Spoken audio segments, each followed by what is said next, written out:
L'avenir de vos enfants est votre priorité. Pour cela, le choix d'une école de qualité est indispensable. Pour le développement, l'épanouissement et la sécurité de vos enfants, choisissez un établissement qui allie un enseignement de pointe et un cadre exceptionnel d'études. Le groupe scolaire Adja Mariam Camara possède ces qualités qui permettent à votre progéniture d'apprendre et de comprendre sereinement. Les enseignants y ont été sélectionnés à la suite des textes pédagogiques. Les salles de classe sont entièrement climatisées au primaire et à la maternelle et sous vidéosurveillance accessible aux parents d'élèves à partir de leur smartphone. Le groupe scolaire Adja Mariam Camara prépare votre enfant aux défis de demain. Nous les rendons compétitifs face à la concurrence sur le marché d'emploi, mais aussi les préparons à entreprendre et à innover pour être des acteurs du futur. Pour cela, nous avons mis à leur disposition un laboratoire de pointe, une bibliothèque et une salle informatique multimédia pour faciliter la recherche.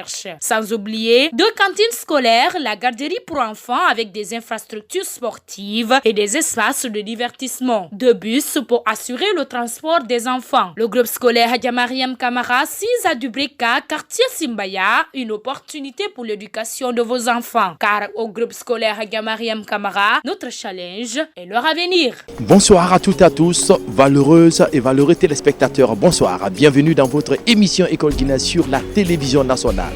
Comme vous le voyez, chers téléspectateurs, nous sommes aujourd'hui dans la commune de Ratouma. Vous allez assister à une compétition scientifique, Miss Mathématiques et Éloquence. Alors, chers téléspectateurs, c'est une façon de créer de l'émulation et en plus valoriser la science à l'école. Et on tend vers l'excellence. Alors, chers téléspectateurs, sans plus tarder, vous allez joindre l'utile à l'agréable avec ce concours. Suivez.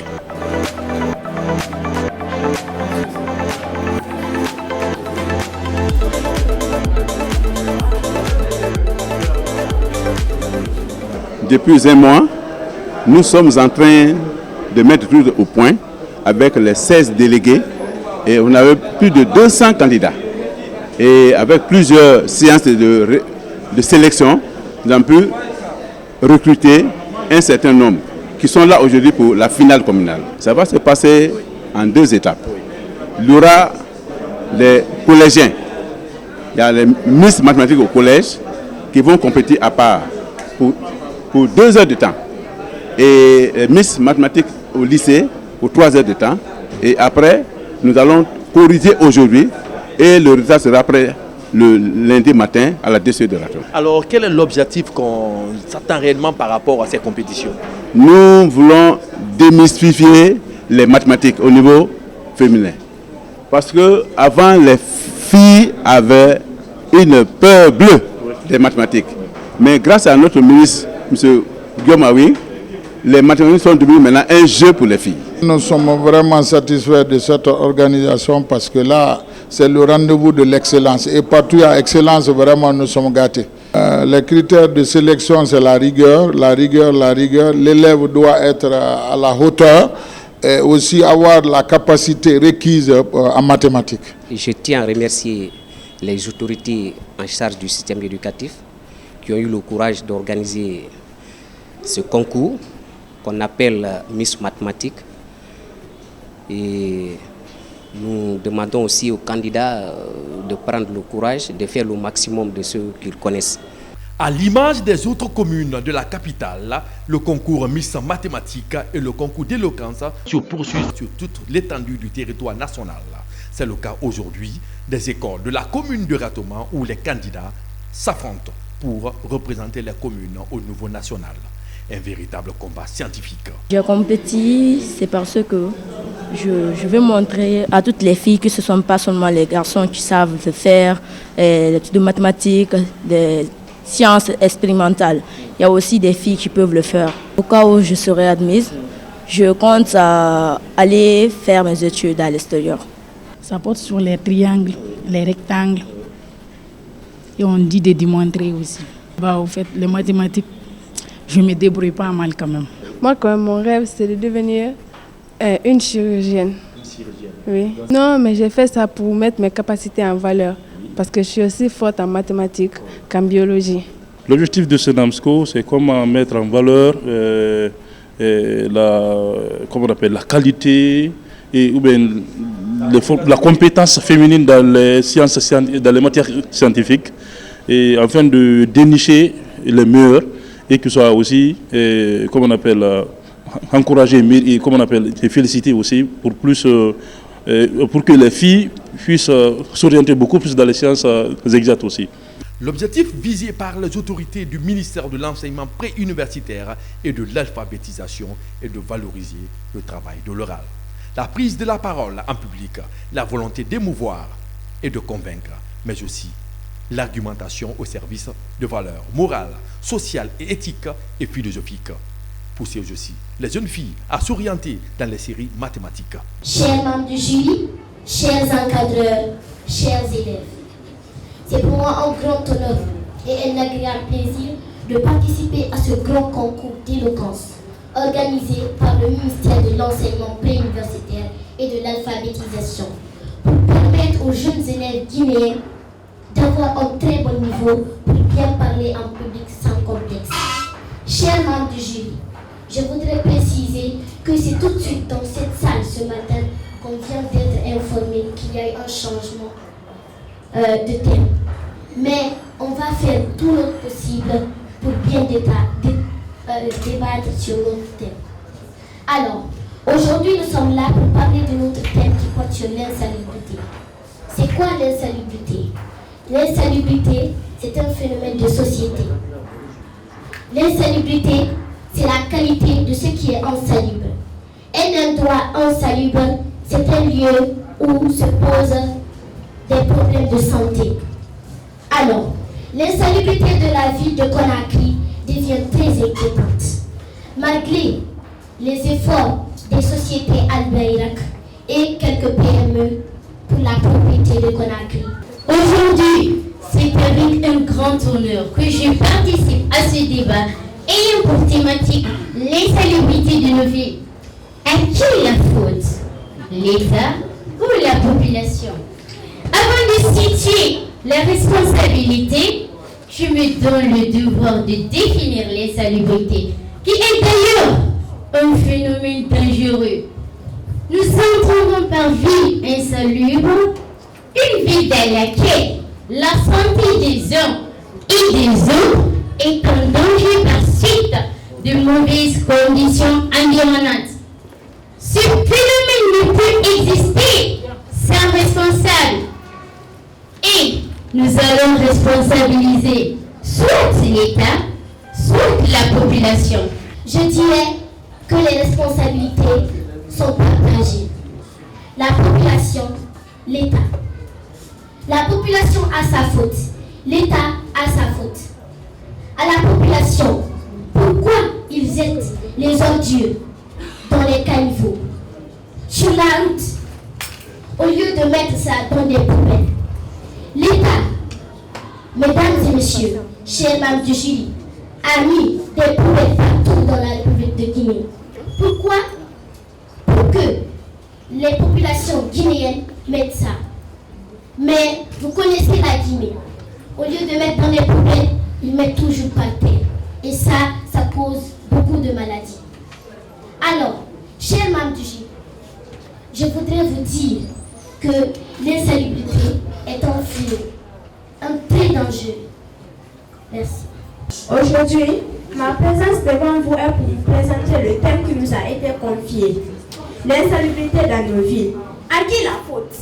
À l'État ou à la population? Cependant, l'insalubrité prend de plus en plus une ampleur considérable dans nos villes. Et cela ne date pas d'aujourd'hui. Depuis toujours, nous Guinéens vivons dans la saleté. À votre avis, d'où cette situation qui perdure-t-il son origine? De la faiblesse de l'État ou de l'irresponsabilité des citoyens? C'est sur cela que nous allons débattre aujourd'hui. Selon moi, cette situation tire son origine de l'irresponsabilité des citoyens guinéens. Aujourd'hui, la population guinéenne est frappée par l'incivisme. C'est par manque d'incivisme que nous pouvons voir un Guinéen qui jette des ordures sur la route.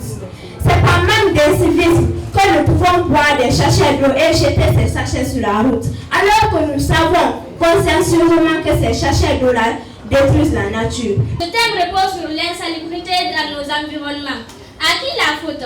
Comme ma camarade nous l'a bien dit, la faute revient à deux personnes, l'État et les citoyens. À l'État, il y a les usines. Les usines sont à qui? À l'État.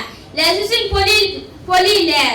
Et l'air respiré nous donne des maladies.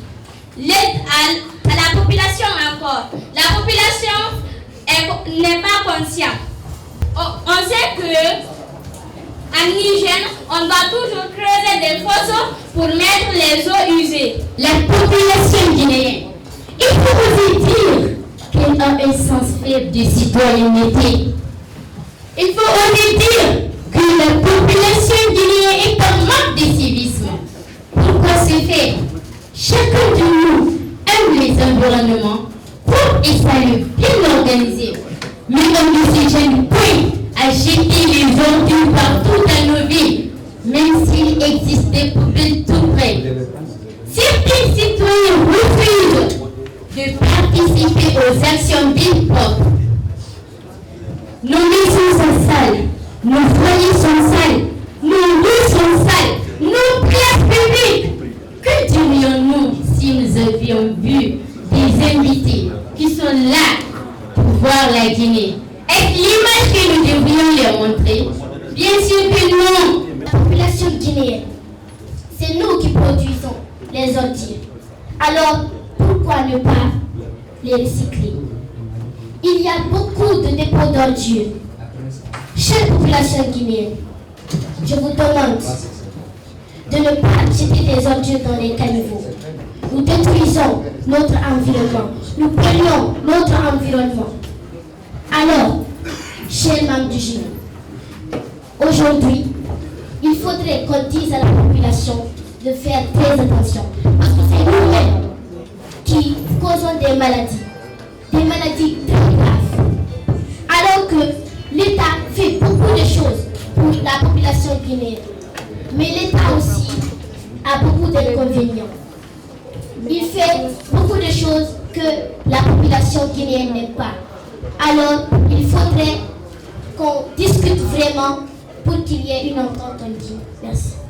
La population guinéenne salue l'environnement par sa manière de se débarrasser de ses ordures qu'elle produit elle-même.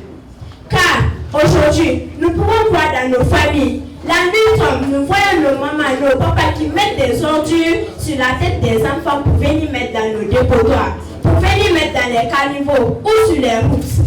Pourquoi cela?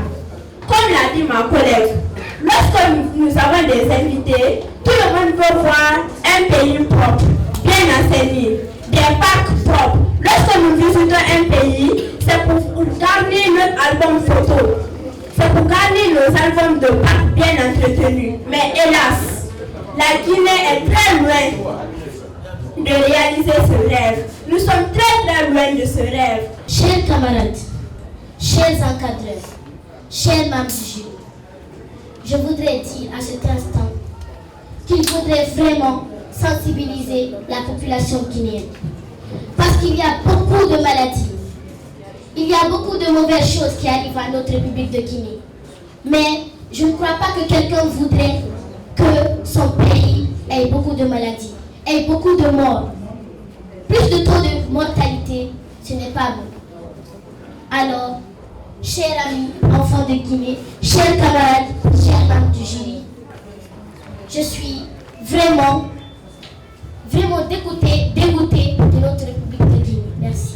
Justifie l'implication de la population dans l'insalubrité de nos vies, qui refuse de s'abonner aux petites et moyennes entreprises PME qui s'occupent du ramassage des ordures. C'est pourquoi, manifestant son mécontentement, le DG de l'Agence nationale de l'assainissement et de la salubrité publique déclare: c'est une Guinée qu'on voit des gens habillés en besoin, dans de grosses voitures, qui finissent de boire leur jus ou les sachets d'eau et leur jettent sur la route. Je ne saurais terminer sans pour autant insister et persister que l'insalubrité est un phénomène dangereux pour l'environnement. L'État peut être défini comme l'ensemble des pouvoirs d'autorité qui gèrent un pays et aussi l'ensemble des individus qui, pour faire prévaloir ce qu'on appelle l'intérêt général, et une nuance éthique, le bien public et le bien privé. Je vous remercie. Merci. Notre thématique de ce jour porte sous le contexte de l'insalubrité et la responsabilité au niveau de l'État et celle de la population. Responsable de la délégation scolaire pour l'enseignement élémentaire présent en ce jour solennel au concours de l'enfance, portant sous le thème de l'insalubrité de nos villes, à qui la faute, l'État ou la population. L'insalubrité du logement insalubriste signifie l'ensemble des conditions et mesures non favorables à la protection sociale et à la favorisation. Il devrait favoriser les sécurités sanitaires et la lisière.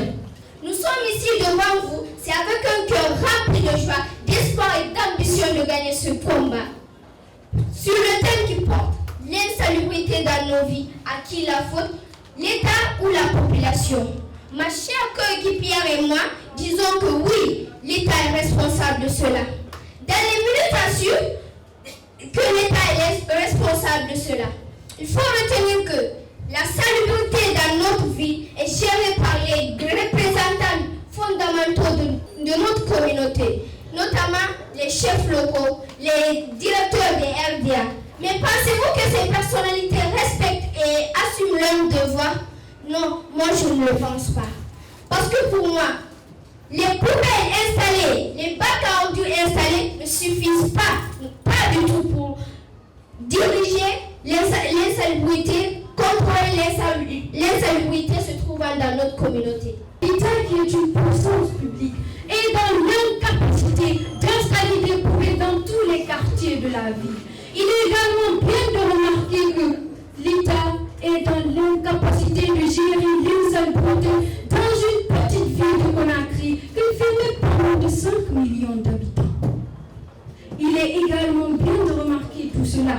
Mais bon, j'aimerais vous dire, comme vous le savez déjà, chère population, l'homme ne peut vivre avec les ordures, alors que l'État prenne ses responsabilités et arrête de rejeter la faute sur la population, en installant des poubelles dans tous les quartiers et en faisant appliquer les lois votées.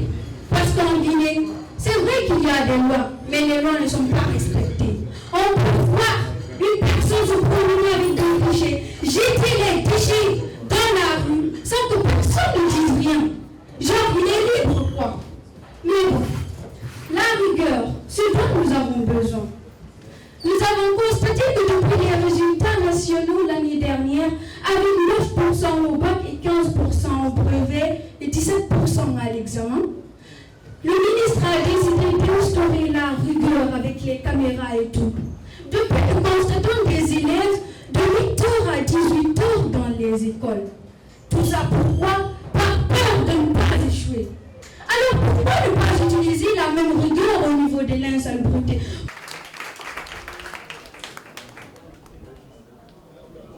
Le thème est le suivant. L'immigration clandestine est-elle une solution pour les problèmes d'avenir des jeunes? Nous allons dire que oui. Tout d'abord, nous allons partir du général au particulier. Nous savons tous que la migration, c'est le fait de se déplacer d'un pays à un autre, que la méthode soit légale ou irrégulière. Et nous ne sommes pas sans savoir que c'est l'une des solutions incontournables pour le développement des pays du tiers-monde depuis des années maintenant. Sauf que le problème se pose au moment où la procédure légale n'est pas accessible à tous. C'est ce qui pousse certains jeunes à passer par la procédure illégale, qui est de partir de l'autre côté du continent, en catimini, discrètement, sans en fait remplir les formalités. L'immigration clandestine Est-ce une solution au problème des jeunes de nos jours? Gros point d'interrogation. L'immigration clandestine a pris des proportions inquiétantes au cours de la dernière décennie. Vous n'êtes pas sans le savoir. On ne parle même plus d'immigration clandestine. On assiste à un suicide collectif de jeunes issus d'Afrique, fuyant leur terre natale. Pouvons-nous appeler ça une solution à un quelconque problème? Je vous le demande, cher public. Quand on parle de l'immigration, de base, l'immigration ici, c'est se déplacer de son pays, aller dans un autre pays pour résider, soit pour un temps ou pour l'éternité, vivre là-bas jusqu'à sa mort. Et ici, nous avons mentionné l'immigration clandestine. Et l'immigration clandestine, c'est quoi? L'immigration clandestine, c'est quitter son pays, aller dans un autre pays, y résider, mais de façon illégale. Se cacher ici pour aller dans un autre pays. Pourquoi nous devons nous cacher pour aller dans les autres pays, ici, nous mettre en danger? Tout ça, pourquoi? Cette raison, vous devez comprendre. Ici, nous parlons de quoi? Ici, nous parlons de l'économie. Nous savons que l'Afrique, ici, c'est un pays, c'est un continent pas développé. L'Afrique, ici, est en voie de développement. Et la jeunesse africaine, elle souffre. La jeunesse africaine est au chômage. Dans les pays de départ, le manque de travail, la pauvreté, la misère, les crises politiques sont des facteurs qui poussent les jeunes à quitter leur pays natal vers la recherche d'une terre promise entre griffes. Hélas, ce sont ces jeunes à la recherche de cette soi-disant terre promise qu'on retrouve morts ou à bout de souffle au large des côtes libyennes.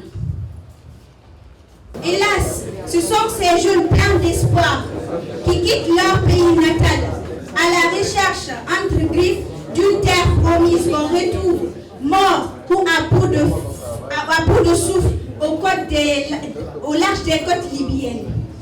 Il y a un penseur qui dit que personne ne souhaite quitter la maison à moins que la maison ne soit la bouche d'un requin.